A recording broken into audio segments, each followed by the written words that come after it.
Well, hello again, everyone. This is Bob Martin, the RCSubGuy with the NautilusDryDocks.com, and we have another video overview for you reviewing the setup and operation of another RC submarine. This is a British ballistic missile submarine. They call it the Vanguard.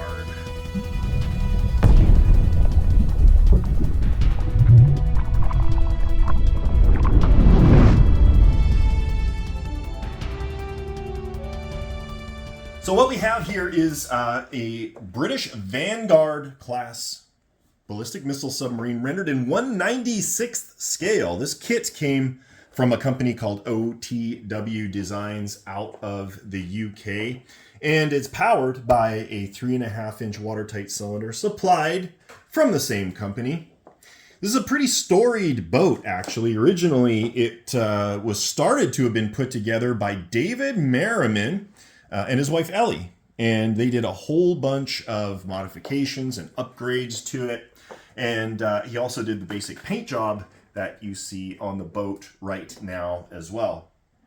The watertight cylinder was something that we supplied, outfitted, and set up. The boat was sold to a gentleman in the United Kingdom, and then he ended up getting out of the hobby, selling it back to me, so now the boat has returned home to her dry dock and is looking for a new owner.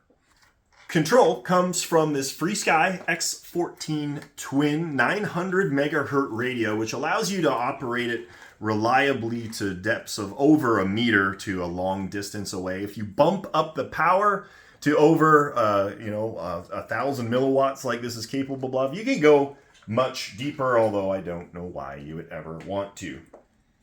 The watertight cylinder is actually a pretty slick unit. There's a test hose on the end here, so before every run it's highly recommended to test the watertight cylinder in a body of water or your bathtub before you put it in the boat. And to do that, you basically just drop it into the water, uncap the end, blow into it, and you'll be able to see if there are any leaks coming from your watertight cylinder.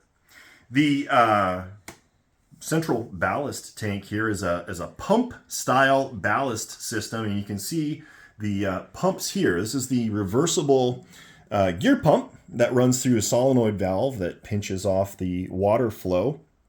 We have our forward servo that controls your forward dive planes, and a remote on-off switch. And then underneath you'll see an electronic speed controller, and that is what controls the ballast system.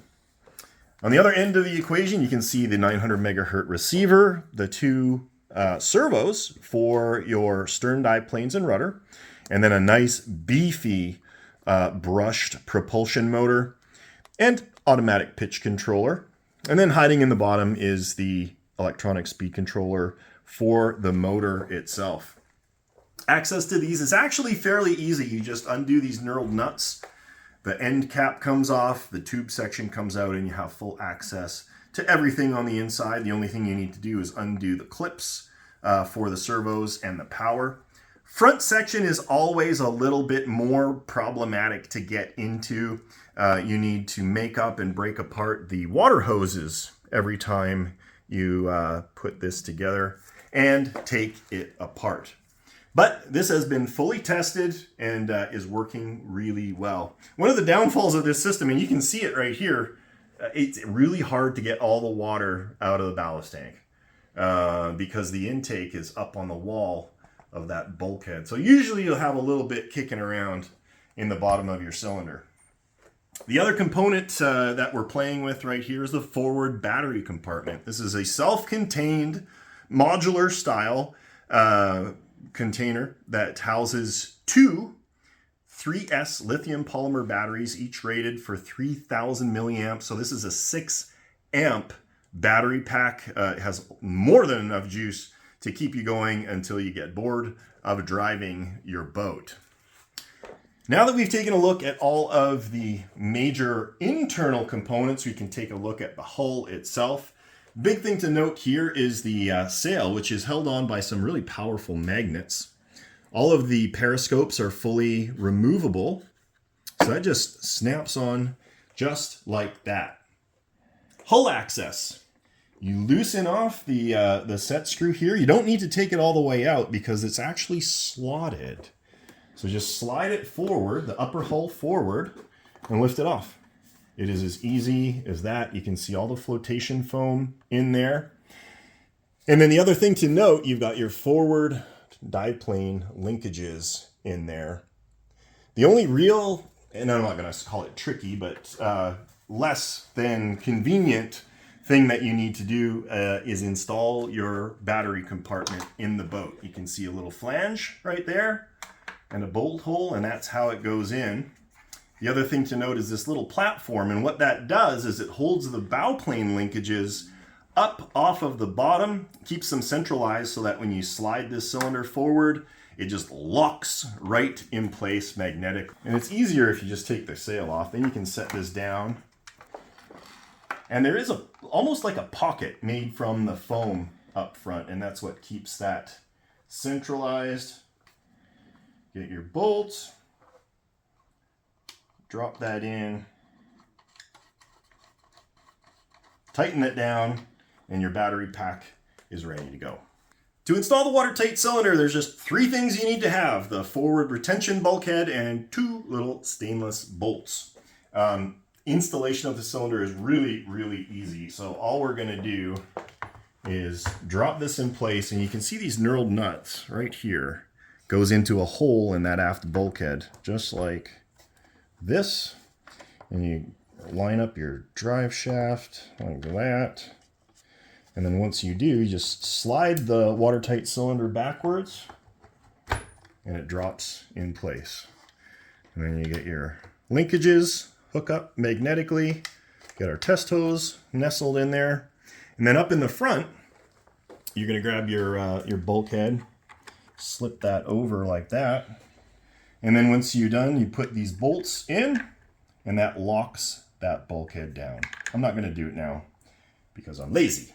Now what we're going to do is we're going to go ahead and put our upper hull on. You'll notice I got the sail off it. We're just going to connect our watertight connector. And then what I'm going to actually do is push it up through the sail hole. And I'm just doing that so it doesn't get caught in anything. That drops down. You'll notice our dive plane's locked right in place. That done, we can tuck our connector out of the way, grab our sail, tighten down the back, and we're set. Now we're in testing mode. I'm going to go ahead and turn our radio on. It's going to go through a little checklist, and you can see it's got a warning that the throttle's not centered, so you're just going to center it there. It'll also tell you if your ballast control is not centered. Now that that's done, the radio's on. We can turn on the boat. And you can see we got some rudder control. We've got stern dive plane override, and that's all on an automatic pitch controller. And since we're back there, we've got throttle, nice and smooth. Just note, this is a cast aluminum shroud and a cast bronze prop. That is just utterly gorgeous. And then of course we've got our forward dive planes in here as well.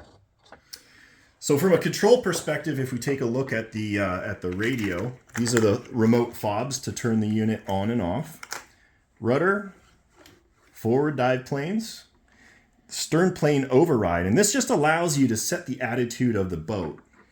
In a moment, I'm going to show you some footage of the boat in operation, and what I was able to do with that slider is perfectly set those stern planes so that it was hands-off operation. It was awesome. Throttle is obviously on the throttle side, and then the ballast system is on switch C. Push it up to go up and down to go down. As easy as that. Everything's working, everything's functional. We bench tested it, turned the unit off, and you can head out to the pond. All right, now that you've seen how it gets all put together, let's talk about how it performs at the pond. Jason and I were actually really surprised at how good a turning radius it has, despite the fact that it has that typical cruciform rudder that is located ahead of the prop, which typically means you get poor turning performance from a modern submarine. Now, while this isn't going to be doing figure eights in a swimming pool, it actually turned really well, particularly once you got that upper rudder submerged and into the water.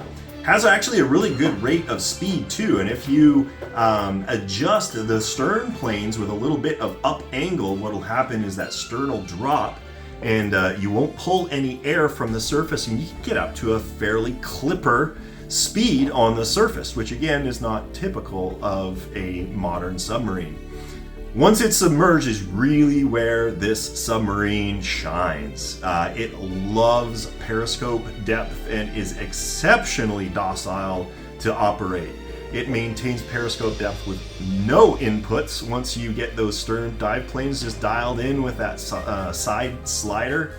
It'll hold periscope depth all day long at almost any speed you want to put it through. So I was really impressed with the performance of this boat. I'd forgotten what a joy it was to operate. I'll actually be pretty sad to let it go. I considered hanging on to it for myself, but regardless, it went really well during its maiden voyage, and now she's looking for a new owner.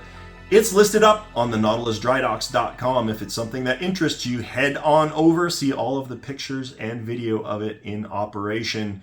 It'll be a beautiful boat for anybody looking to start or add to their fleet. Well, with that, this is the overview of the 96 scale British Vanguard class ballistic missile submarine. I hope you enjoyed it. If you did, please like and subscribe. It helps us out here at the Dry Docks a lot. If you have any questions or comments, drop them below. I'll get back to you as soon as I can. You can always email me at bob@nautilusdrydocs.com. I'd love to hear from you. And with that, we're going to let you go. You have a great rest of your day. And as always, we will catch you next time.